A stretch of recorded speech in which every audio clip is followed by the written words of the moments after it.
Salam alaikum, Zulf Laoun. Bonsoir. Le tribunal criminel de première instance de Dar el-Beida à Alger a rendu hier son verdict à l'encontre de 18 anciens cadres du FIS, après une détention préventive de près de 21 mois. Ces derniers ont été condamnés à des peines allant de 2 à 4 ans de prison ferme. Les peines prononcées se répartissent comme suit. 6 des prévenus, dont Ben Hadjar, Sid Ali et Gerfa Badreddine, ont été condamnés à 4 ans de prison ferme. 11 autres à 3 ans et Belkacem Khencha à 2 ans. Tous étaient poursuivis pour atteinte à l'unité nationale, diffusion de publications susceptibles de troubler l'ordre public. Ces charges faisaient suite à la publication le 30 septembre 2023 d'une déclaration appelant à la levée des restrictions sur l'activité politique et médiatique, à la libération des détenus d'opinion, ainsi qu'à l'ouverture d'un dialogue national inclusif. La durée inhabituelle de la détention préventive a suscité de nombreuses critiques. Détenus pendant près de 21 mois sans jugement.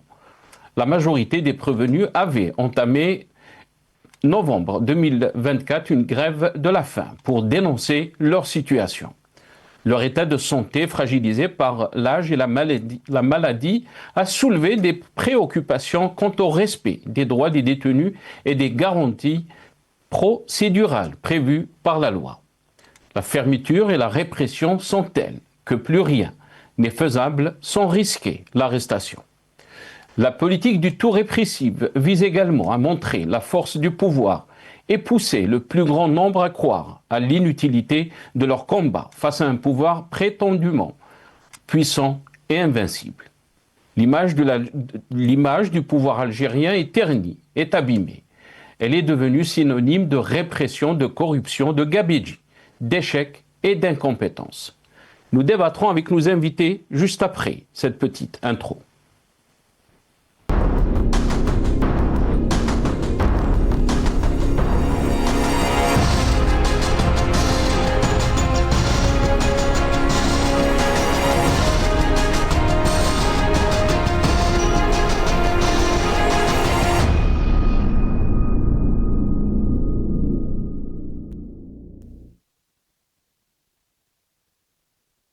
Algérie, le harcèlement judiciaire continue. C'est le titre de notre émission pour ce soir. Et pour en parler, j'ai le plaisir d'accueillir dans cette émission M. Djamel Gessoum, chercheur en sciences sociales. Il est avec nous depuis Paris via Skype.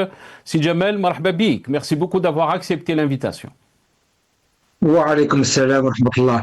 Merci Sina Nasser pour l'invitation. Le bonjour à tout le monde, la régie, les invités et notre cher peuple. Merci beaucoup, Djamel Gessoum. Merci d'avoir accepté l'invitation. On a aussi le plaisir d'accueillir Mohamed Damzian Rahmoun, qui est représentant de Riposte International, une ONG qui défend les libertés et les droits de l'homme. Il est avec nous depuis Londres via Skype. Mohamed Damzian Rahmoun, bonsoir. Merci beaucoup d'avoir accepté l'invitation à Zulfilay. Bonsoir, Monsieur Gessoum. Bonsoir à tous vos invités. À tous les téléspectateurs, pardon. Merci beaucoup, Mohamed Mzian Rahmoun. Merci d'avoir accepté l'invitation. D'abord, je vais commencer cette émission avec vous, Djamel Gessoum. Le tribunal criminel de Dar el-Beida à Alger a rendu hier son verdict à l'encontre de 18 anciens cadres du FIS, du Front islamique du salut, après une détention préventive de près de 21 mois, plus de 20 mois. Ces derniers ont été condamnés à des peines allant de 2 à 4 ans de prison ferme. Quelle est votre réaction par rapport à cette condamnation des 18 anciens cadres du FIS, Djamel Gessoum? Moi, ce que j'ai envie de dire, c'est que j'ai un double regard par rapport à cela. J'ai le regard, je dirais quelque part humaniste, et j'ai aussi le regard politique et diplomatique. Sur la question humaniste, oui, pour la plupart des personnes âgées, est-ce que ça valait autant de peine? Sur la question je veux dire, le mandat de dépôt, puisqu'ils n'avaient pas été condamnés, de 21 mois, je crois. C'est quelque chose d'assez classique, même en France. Hein. Moi, vous savez, j'ai travaillé très longtemps dans l'action sociale et judiciaire, et bon, ce n'est pas quelque chose qui est très étonnant. Maintenant, sur le regard politique et diplomatique, j'ai aussi envie de dire que euh, les personnes qui ont émis ce communiqué, ce sont tous d'anciens responsables ou d'anciens membres du FIS. Il est donc à considérer que ce communiqué a été fait par le FIS, tout simplement, et que par conséquent, la réaction que je pourrais quelque part qualifier d'épidermique peut aussi se comprendre. Je veux dire que les années 90, moi je n'y ai pas vécu, mais je l'ai vécu quelques mois en Algérie, Hmm. appelle tout de même, je dirais, à quelque part à un sentiment ou un ressentiment de rejet de tout ce qui s'est passé. Donc,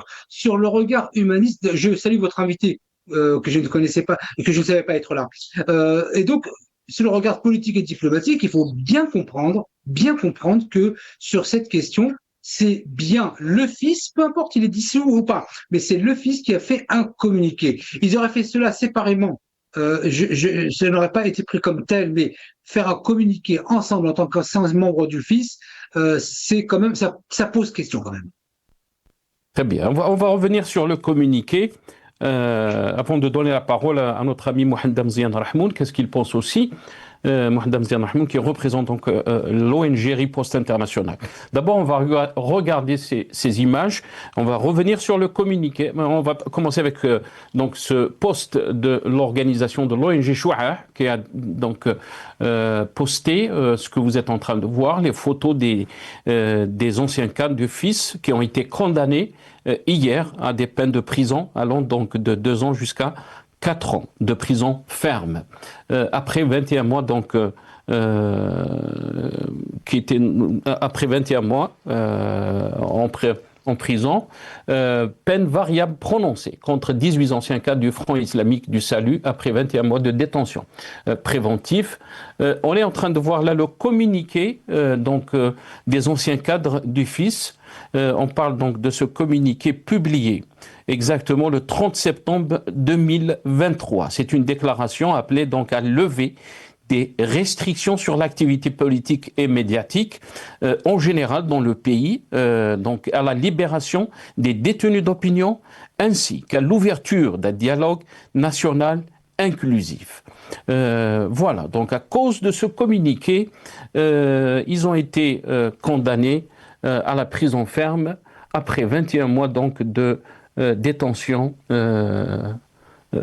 après 21 mois donc de détention préventive. Voilà, donc on va regarder aussi le tweet de Youssef Ben Khadda, docteur Youssef Ben Khadda. Voilà, le docteur Youssef Ben Khadda, son tweet. On parle des personnes âgées, des personnes qui sont malades, parmi ces 18 anciens du cadre du FIS. La question est à vous, Mohamed Damzian Rahmoun. Votre réaction par rapport donc à cette condamnation, qu'est-ce que vous en pensez? Merci Massa. Et j'espère que mon son est clair ainsi que mon image avant de commencer. Très très bien, absolument. Très bien. Donc, premièrement, mon regard, je prends le terme utilisé par M. Gussoum, la réaction est épidermique. Donc, il y a toujours cette méfiance des autorités algériennes à l'égard de la mouvance du FIS particulièrement. Toutefois, pour un tout petit peu essayer de cerner la question, il me semble que toute politique a des conséquences sur le plan économique, sur le plan culturel et bien sûr l'éducation, etc. Dans un autre contexte, par exemple celui du Royaume-Uni, et si on prend ce qu'on appelle les valeurs du Royaume-Uni, ce qu'on appelle British Values, vous allez remarquer qu'il parle de démocratie, liberté individuelle, état de droit, respect de la religion et des croyances des différentes personnes. Voilà. Par contre, en Algérie, après combien d'années de la décennie noire, le régime algérien avait toute la plénitude du temps pour réfléchir et pour, déjà aux garde-fous démocratiques, pour réfléchir aux différents courants de l'islam, les différentes idéologies de l'islam qui peuvent être tout simplement, qui peuvent être source de terreur ou source de pédophilie ou source de criminalité ou source de destruction, et puis les mettre noir sur blanc. Et ainsi, peut-être, il aurait pu, après avoir compris, et d'ailleurs, il y a des études qui ont paru, des débats, et l'Algérie est très loin de ce genre de débat, malheureusement, parce que la culture du débat n'existe pas, le sens critique n'est pas toléré, donc il y a toujours l'amalgame. Maintenant, revenons aux détenus qui ont été condamnés. Premièrement, la première critique est être 21 mois en détention préventive. Ceci est très grave. Alors, quand on voit, par exemple, Boualem Sansal, parce qu'il y a du lobbying, il n'a pas son procès. Donc, tout est rapide. Tout est rapide, quoique c'est un procès politique aussi. Même la rapidité du temps resté au tribunal de la cour, c'était aussi rapide, expéditif. Mais n'empêche que la procédure était rapide. Alors, rester 21 mois en détention, pour connaître en plus après son verdict, je pense que ceci déjà est un déni de droit. Deuxièmement, le communiqué en lui-même, il n'appelle pas à la violence. Il appelle ce qu'on appelle, comme vous l'avez dit, un dialogue national, la levée des restrictions sur l'activité politique, aussi médiatique, la libération des détenus d'opinion et l'ouverture d'un dialogue national inclusif. Je pense même beaucoup de partis politiques ont dit la même chose. Mohamed Amzian Rahmou. À l'exemple du RCD, dernièrement, il a appelé un dialogue national inclusif et toutes les... Louisa Hennoun, au FFS... Oui, bien sûr. Et bien sûr, on produit la libération des détenus. Donc, sur le plan du principe, il ne faut pas être tout simplement contre, parce que la réalité, on la voit, ce n'est pas que les anciens du FIS qui sont en prison, il y a des poètes, il y a beaucoup de démocrates, il y a de tout. Donc, pratiquement, il faut comprendre que le régime algérien ne veut aucune expression. Ça ne veut pas dire parce qu'ils étaient du FIS, parce que là, c'est juste un tout petit peu, si vous voulez, c'est pour les diaboliser peut-être. Mais toute expression démocratique réellement, il ne la veut pas. Preuve en est la criminalisation de l'acte même pacifique à travers l'article 87 bis. Rappelons que le Parlement européen a tout simplement dernièrement fait une déclaration, fait un vote qui n'a pas, il a été presque à l'unanimité. Tous, ils ont demandé à ce que cet article soit complètement revu ou abrogé. Il n'y avait qu'une seule apparemment députée qui a voté contre les autres parlementaires.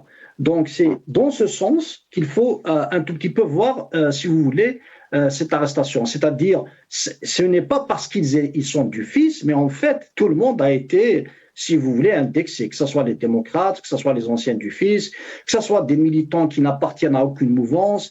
D'ailleurs, l'article 87 bis, il parle surtout de ce genre de personnes, ceux qui n'appartiennent pas, c'est-à-dire un changement de régime dans un cadre non institutionnel, soit qu'on n'appartient pas à des partis politiques, soit que des collectifs, et là c'est un collectif, donc ceci. Le reste, maintenant, c'est un effet de diabolisation.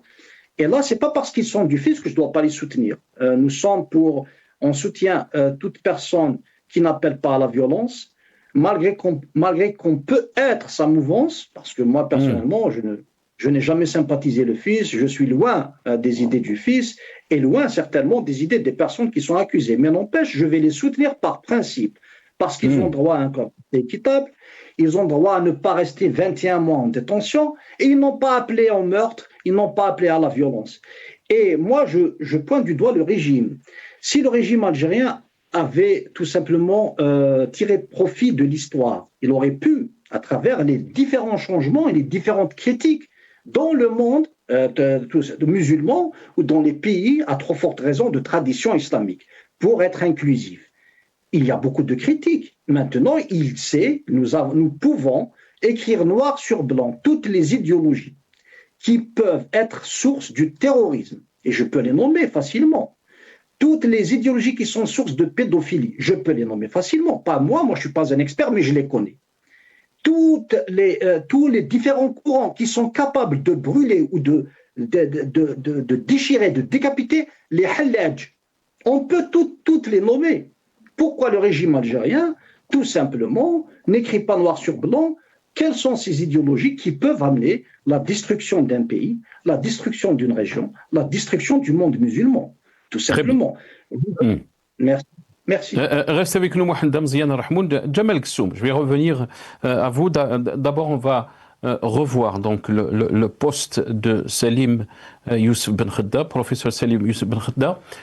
Donc, حظينا اليوم بشرف زيارة قامة من قامات مدينة المدية والجزائر الإمام الشيخ الأخضر الزاوي والد الدكتور الشيخ أحمد الزاوي فك الله أسره ورده إلى أهله. Donc c'est voilà, on est en train de voir professeur Youssef Ben Khedda avec le père donc de Ahmed Zawi qui a été condamné parmi les 18 anciens cadres donc du fils.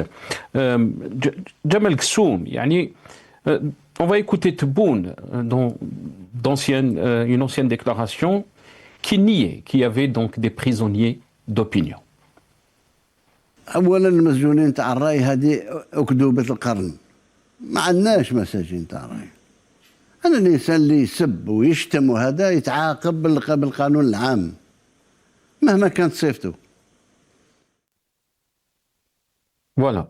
Jamal Kssoum, cette image qu'on est en train de donner de l'Algérie, une Algérie qui se referme sur elle-même, une Algérie qu'on est en train de voir toute voix discordante et jetée en prison, qu'il soit de mouvance islamiste, qu'il soit un ancien militaire, et là on peut parler de Ali Rderi, qu'il soit des journalistes, Khaled Drarni, Ahsan Al-Qadhi, qui soient des hommes d'affaires, Saïda Narza, qui soient des politiciens. On est en train de voir ce qui se passe avec Mohsen Belabbas, la cabale judiciaire contre Mohsen Belabbas, contre Karim Tabou et d'autres. Il y a même en ce moment des militants politiques qui sont en prison. Jamais on est arrivé à une situation pareille en termes de répression des libertés et des droits de l'homme. Oui, alors soyons clairs sur ce sujet. L'Algérie est très loin d'être un exemple de démocratie et de justice. L'Algérie persévère et va, je dirais, droit au mur en ne proposant que la détention sur des choses qui pourraient en tout cas relever de l'ordinaire et non pas de l'extraordinaire. Et de ce point de vue, je suis en tout cas moi désolé de voir que mon pays glisse vers cette tendance, je dirais, fallacieuse que d'incarcérer à tour de bras, vous avez 20 kilos de café, vous prenez plus que si vous aviez 20 kilos de cocaïne. Donc à un moment donné où le sens se perd en ce qui concerne la notion politique, diplomatique et judiciaire. Maintenant, si on revient sur le cas et le sujet que vous traitez, vous savez, c'est vous-même et le frère Hamzian, je ne sais pas si je prononce bien le nom. Oui. Vous avez utilisé tous les deux le même mot en ce qui concerne le sujet des personnes qui ont été condamnées et mais qui ne coïncide pas avec le communiqué que vous avez diffusé. C'est-à-dire que sinon, et c'est très intéressant de voir cela, c'est que lorsque vous avez lu le communiqué, vous avez dit cadre des anciens du Front islamique du salut. Or, et M. Hamzian a dit la même chose. Or, le communiqué, c'est cadre du Front islamique du salut. C'est là où ça me pose problème. Ça veut dire que, est-ce que le parti existe encore? Parce que quand on lit le communiqué, il est actuel. Et il ne parle pas d'ancien, mais il parle de maintenant. Donc là, il y a une difficulté certaine. Moi, je ne lis pas dans la mare de café, mais je pense que si dans le communiqué, il y avait une notion ancienne du Front islamique du salut, peut-être que ça n'aurait pas arrivé jusque-là. Or, quand on lit le communiqué, cadre du Front islamique du salut. Donc, une résurgence du parti, symboliquement en tout cas. Et donc, évidemment que la notion épidermique et que ça pique aux yeux, il faut aussi la comprendre. Maintenant, M. Hamzian s'étonne que le temps de l'instruction, 21 mois, c'est long. Moi, je peux vous assurer que pour connaître le domaine, que ce soit en France ou en Algérie, le temps de l'instruction, même si ce sont des choses relativement simples, mais parfois du temps. Je ne dis pas que, et vous faites vous d'ailleurs tous les deux le parallèle entre la rapidité de l'instruction de Boualem Sansal et la longévité de celle de ces messieurs. Mais je dirais que le problème de fond, de mon point de vue, n'est pas cela. C'est d'abord la manière de communiquer en se présentant comme des cadres du Front islamique du salut, comme si il n'y avait pas eu la dissolution du parti, comme si il n'y avait pas eu de concorde civile. Et là, je peux vous assurer que je dirais le ressenti épidermique, je peux vous assurer que quand on lit le communiqué, je ne sais pas si les gens imaginent, quand on lit le communiqué, on se dit ils sont de retour. Donc ça fait très peur. Donc je pense, et je ne suis pas pour leur incarcération. Mais quand on voit le communiqué, puisque vous avez parlé du communiqué de Jamal Gessoum, est-ce que les jeter en prison comme ça, les condamner donc à des peines de prison ferme, on parle des personnes âgées, on parle des personnes... peut-être si on était dans le contexte des années 90, peut-être qu'une partie des Algériens peuvent comprendre cet argument. Mais le communiqué en lui-même, le communiqué parle donc, appelle à la levée des restrictions sur l'activité politique et médiatique, bien sûr, de la situation que traverse l'Algérie, surtout après donc le 2019, après le Hirak, mais aussi à la libération des détenus d'opinion, ainsi qu'à l'ouverture d'un dialogue national inclusif. Toutes ces demandes ont été faites par des partis agréés comme le FFS, le PT, le Parti des travailleurs, le RCD, d'autres partis aussi ont fait les mêmes demandes pour qu'il y ait une ouverture des hommes politiques comme Sofiane Djilali, Abdelaziz Rahabi, l'ancien diplomate. Donc est-ce qu'on est en train de les juger parce qu'ils faisaient partie du fils des années 90, ou on est en train de les juger parce qu'ils ont fait un communiqué appelant donc à une ouverture politique, à une libération des détenus politiques, et ce communiqué n'est pas très loin des demandes qui ont été faites par des partis politiques agréés, par des hommes politiques qui n'ont pas été inquiétés, eux. Je vous appelle à faire la différence, sinon entre le contenant et le contenu. C'est deux choses différentes. C'est-à-dire que si vous avez une bouteille, il y a de l'eau dedans, il ne faut pas confondre la bouteille et le contenu. Le contenu en lui-même, même si le contenu appelle à la libération des détenus, etc., c'est le contenant qui pose problème. Et donc, quand on se présente, je dirais, en tant que cadre du parti du fils, le parti du fils n'existe plus et on connaît les raisons pour lesquelles ce parti a été dissous. Le fait, et c'est là la problématique, c'est que le fait que ces revendications se fassent à partir d'un parti dissous avec une histoire qui a été celle des années 90, il ne faudrait peut-être pas inverser les choses. C'est-à-dire que la réaction des autorités algériennes est une réaction et non pas une action. Les gens qui ont initié l'action, ce sont les personnes elles-mêmes. Moi, je vous le dis et je vous le répète, je suis contre la détention de ces personnes et en plus la plupart âgées, parce que maintenant c'est devenu une mode. Boualem Sansal, c'est pareil. On est âgé, donc on ne devrait pas être incarcéré. Oui, mais les prises de responsabilité, elle est là. Ils n'avaient pas à faire ce communiqué comme si le parti existait encore, cadre du Front islamique du salut. C'est quand même très grave d'avoir fait ce communiqué. Et par conséquent, quel que soit l'âge, quelle que soit la situation familiale, santé, sociale, il faut aussi que les gens prennent leurs responsabilités. Je le dis et je le répète, sinon je ne suis pas favorable à l'incarcération, surtout que je suis en train de vous dire clairement qu'en Algérie, ils ne savent plus rien faire. Vous avez 20 kilos de café, vous prenez 10 ans, vous avez 20 kilos de cocaïne, vous sortez au bout de 2 ans. Mais ça me fait un well, on ne comprend rien en Algérie.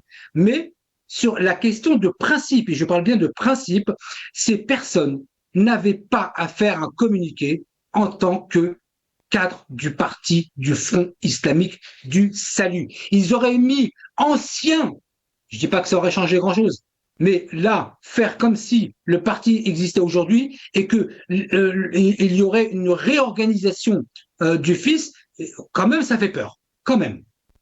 Hmm. Mohamed Amzian Rahmoun, qu'est-ce que vous en pensez par rapport à cette question qu'a soulevée Jamal Gessoum? Et dans ce cas-là, on a vu par exemple l'interview, la lettre de Ali Rderi, je pense en 2018, novembre 2018. Ça lui a coûté quand même 6 ans de prison.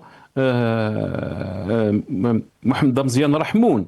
Est-ce que vraiment on est dans le respect de la loi en Algérie? Et l'argument est avancé par notre invité, donc Jamal Gessoum, qui dit pourquoi donc ces cadres ont parlé au nom du fils, alors que lui, il dit le parti est dissous.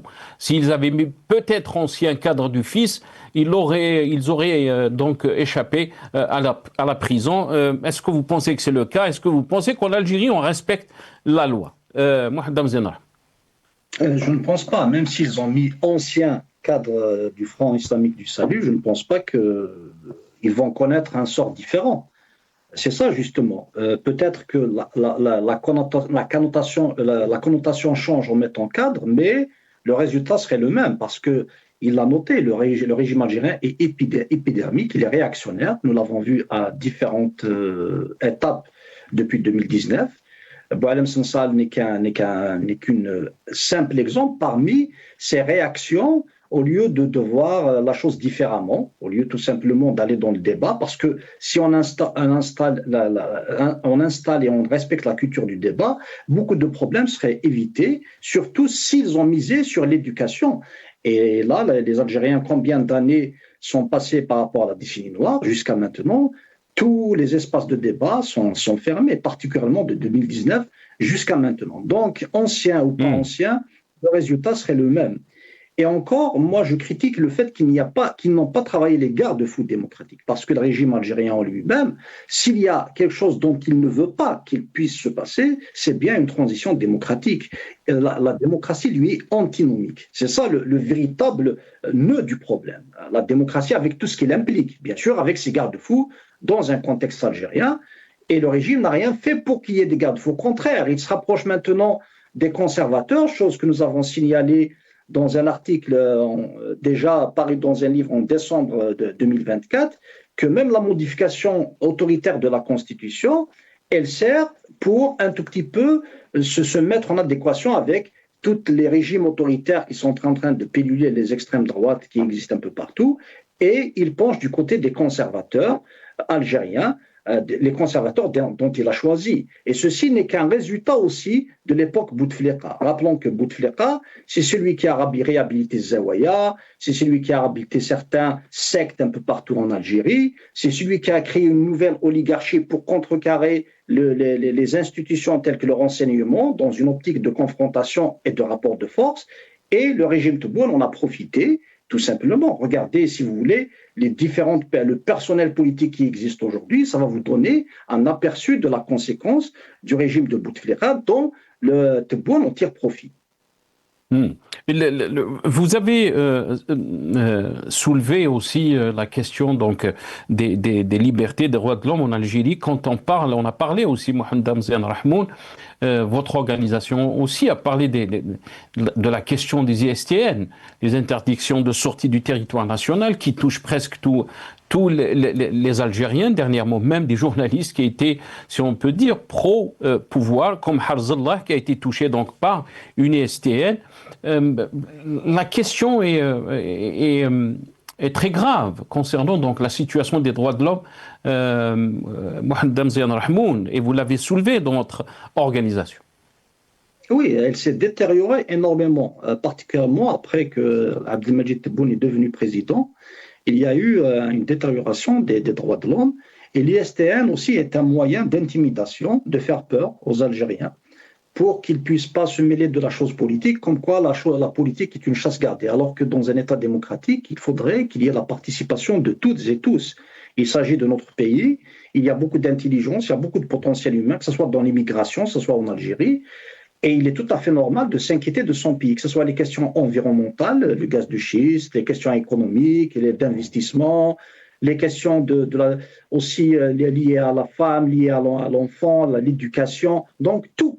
Gérer la cité n'est pas uniquement le propre de certains, ou ce n'est pas, par exemple, à une présidence de décider, ou à n'importe quel pouvoir autre que la présidence, de décider comment que les Algériens doivent vivre. Comme l'Algérie, sur le plan humain, a évolué, le Hirak n'est qu'un exemple de maturité. Le régime algérien n'a pas voulu d'une transition démocratique. Ça, c'est clair. Il n'a pas profité de cette jeunesse qui voulait aller dans le sens de l'histoire, dans le sens de la modernité. Et les lois qui ont été utilisées et modifiées en ont fait que tout simplement l'Algérie est devenue une prison à ciel ouvert. C'est clair et net. C'est pas vraiment. Je ne suis pas en train d'aggraver la situation. Je suis en train de dire les choses telles qu'elles. Un post Facebook peut être synonyme de prison et très grave. Et une blague mal prise peut être synonyme de prison. C'est très grave. L'Algérien est un blagueur. Rappelez-vous des années 80. S'il y a un président qui a connu le plus de blagues sur toute la planète, c'est Chadli Benjedid, mais il n'y avait pas tous ces emprisonnements. Maintenant, vous pouvez faire une blague sur Internet, il va être mal prise, et comme les gens sont hypodermiques, ils sont réactionnaires, ils sont émotifs, vous pouvez vous retrouver en prison, et ceci est très grave. La situation aujourd'hui est très, très inquiétante, et comme le contexte international change rapidement, chose que nous avons signalée très, très tôt, avant même que les choses s'aggravent, nous avons dit que le contexte international est en train d'évoluer rapidement. Nous avons donné même son constat, mais c'est comme vous parlez à, je ne sais pas, un mur. Il faut que quelque chose de grave arrive pour qu'il puisse un tout petit peu essayer de bouger. Alors qu'il faut profiter dans les périodes de paix pour arranger les choses. Premièrement, libérer les détenus d'opinion, autant que soit-il, y compris, et bien sûr, Boualem Sansal et Belreit et tout le reste. La culture du débat, c'est celle qui prime. Et bien sûr, Chif Mellel, il faut que je pense à lui aussi. La culture du débat, c'est elle dont on doit travailler. Il faut que l'Algérien ait le sens critique et le sens de détruire n'importe quelle analyse par l'argumentaire. Les prisons, vous pouvez les remplir autant que vous voulez. Si la société, M. Gussoum est un sociologue, si vous ne savez pas jouer avec les bons leviers, vous pouvez avoir toutes les prisons que vous voulez, ça ne va rien changer dans la société. Très bien. Restez avec nous, Mohamed Amzian Rahmoun. On va écouter dans ce passage le ministre de la Justice, Lotfi Boudjema'a. On l'écoute. سأشهر سيف القانون وسيكون حادا وسيكون حادا وسيكون حادا في هذه المسائل. ما فيهاش تسامح. ما فيهاش تسامح. بلادنا الحمد لله بلاد حريات. من الدستور للقوانين الموجودة والتزامات السيد رئيس الجمهورية. اللي يحب يتكلم يتكلم. اللي يحب ينتقد. Voilà, donc le ministre de la Justice, Lotfi Boudjema'a, ما فيهاش تسامح dans ses déclarations. Djemal Gussoum, est-ce que l'Algérie est devenue donc une prison à ciel ouvert a déclaré dans notre ami Mohamed Amzian Rahmoun que beaucoup d'organisations aussi, des ONG qui défendent les libertés et les droits de l'homme, ont condamné la situation que vit l'Algérie en termes des droits de l'homme et des libertés. On est en train de glisser vers un terrain qui est très inquiétant pour beaucoup d'observateurs, surtout que Mohamed Amzian Rahmoun a soulevé la question internationale, la question géopolitique. Inexorablement, la lecture, en tout cas que j'en fais, me pose évidemment beaucoup de questions sur quel est le référentiel qui nous unit pour arriver à échanger sans aller en prison, aussi bien pour quelque chose de grave que quelque chose de futile. La question, l'incarcération doit être le dernier des remparts pour protéger la société. Et donc, on ne peut pas être incarcéré partout et pour rien. Et il y a des exemples criants depuis quelques mois, quelques petites années qui sont, c'est vrai, complètement inquiétantes et qui relèvent quelque part je dirais, d'une crainte une crainte craintive, je dirais. C'est-à-dire qu'en fait, pour des choses simples, on ne cherche pas à comprendre et à régler le problème, ou en tout cas à éduquer et à faire rencontrer les gens pour en parler, on va directement à la case prison. C'est comme le Monopoly. Vous n'avez pas acheté telle avenue, vous allez directement en prison. Et ça, moi, je trouve que c'est particulièrement inquiétant que ce soit un phénomène qui soit de plus en plus, je dirais, prégnant depuis l'arrivée de M. Tebboune, même si c'est quelqu'un que j'apprécie à titre personnel, je suis en train de lui dire vous m'inquiétez énormément. Je veux dire que des gens pour qui on trouve 30 litres d'huile, on va lui mettre 15 ans de prison, comme s'il avait fait un attentat avec 400 personnes de morts. Et donc, c'est particulièrement inquiétant. Ça, c'est une réalité. Maintenant, il nous revient à nous et les cadres de cet ancien parti du fils. Alors, M. Hamzen dit que ça n'aurait pas changé s'ils avaient mis ancien. Je l'ai dit moi-même. Je ne sais pas si ça aurait changé grand-chose, mais quand même, il y a des pans dans notre histoire qui font que la réaction va être déjà que les autorités ont des réactions la plupart du temps complètement lunaires, qui sont complètement déconnectées de la réalité.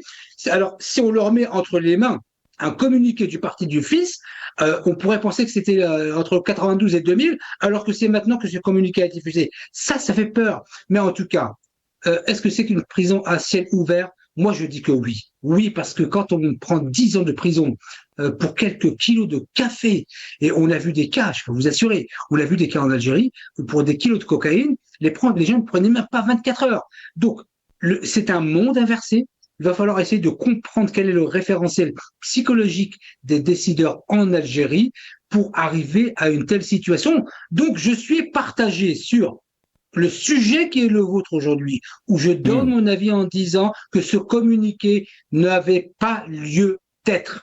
Mais c'était pas le moment. Et à côté de ça, ma crainte, vous parlez de Ali Rderi. Ali Rderi, il était dans la légalité la plus parfaite. Il avait respecté les 5 années à partir de sa mise à la retraite pour s'engager dans la politique. Il avait le droit de le faire. Et il avait un dossier vide. Voilà un exemple parfait. Dossier, je puis vous assurer, et je sais de quoi je parle, dossier complètement vide, 6 ans de prison.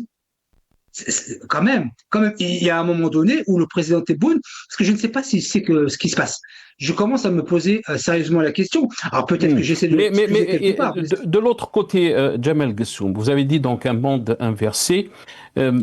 Pour les autorités algériennes ou le régime algérien, donc cette approche sécuritaire, cette approche répressive est justifiée parce que notre pays donc est visé par des complots pour déstabiliser l'Algérie et on n'a pas le choix, on est obligé de faire attention à la sécurité de notre pays.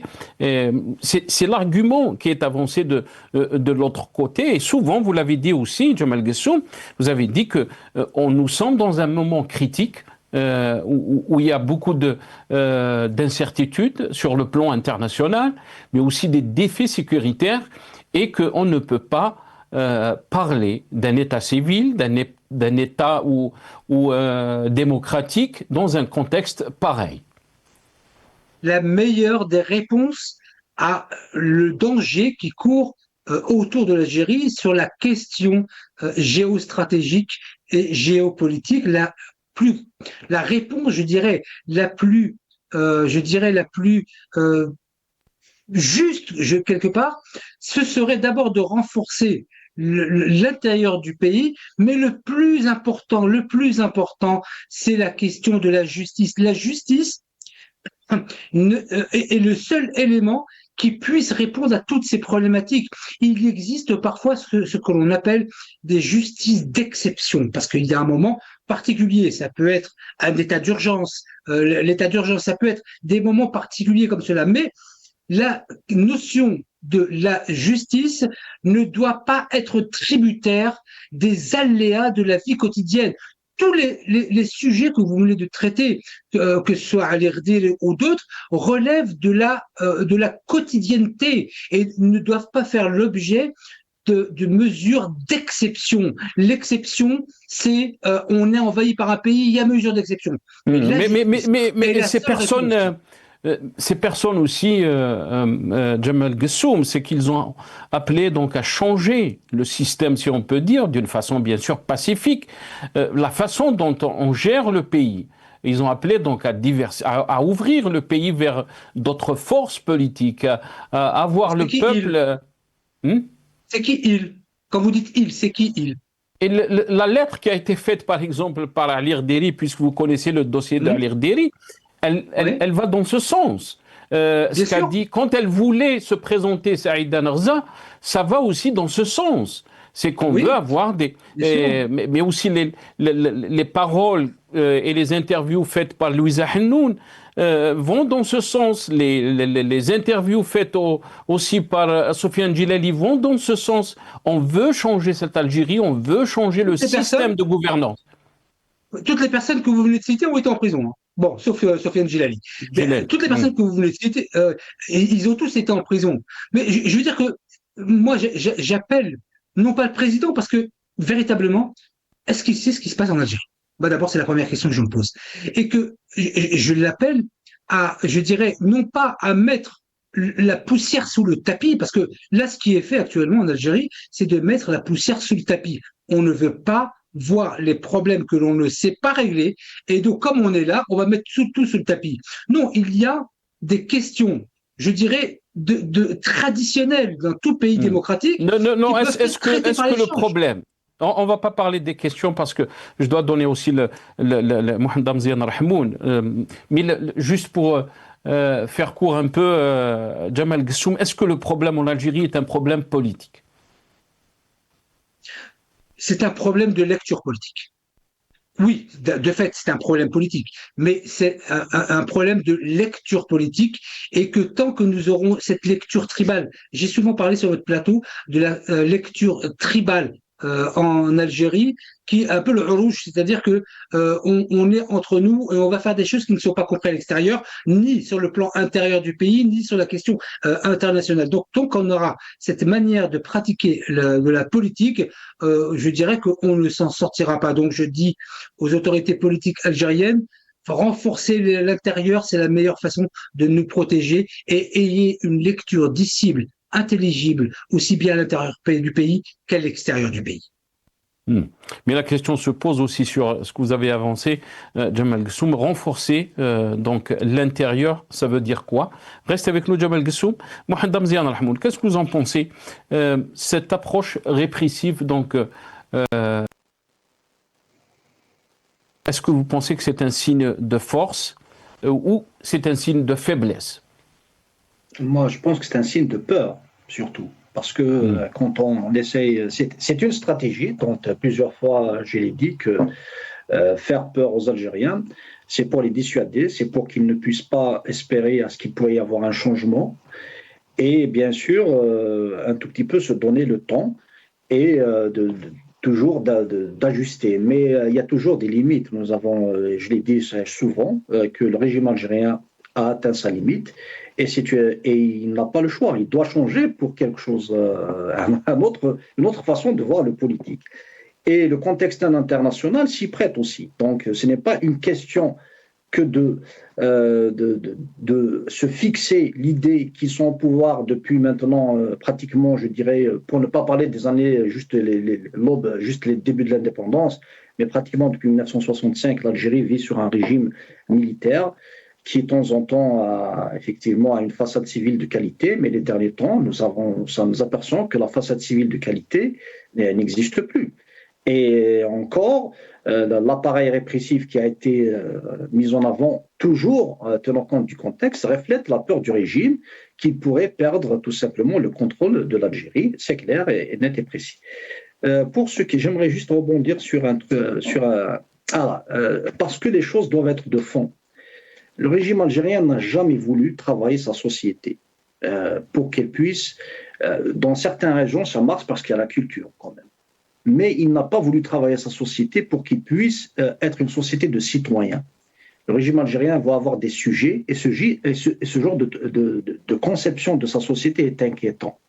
C'est dans ce genre de conception de la société que peuvent effectivement émerger des forces réactionnaires à même de tout simplement de manipuler la jeunesse algérienne. Et c'est pour ça que je parle de garde-fou, c'est pour ça que j'ai parlé de l'éducation. Ceci est le moyen le plus efficace d'avoir une société qui pourrait aller dans la modernité. Maintenant, je pourrais dire toujours, peut-être que le mot cadre, et certainement il a son importance, mais n'empêche, si le régime algérien avait investi le nécessaire pour l'éducation, avait donné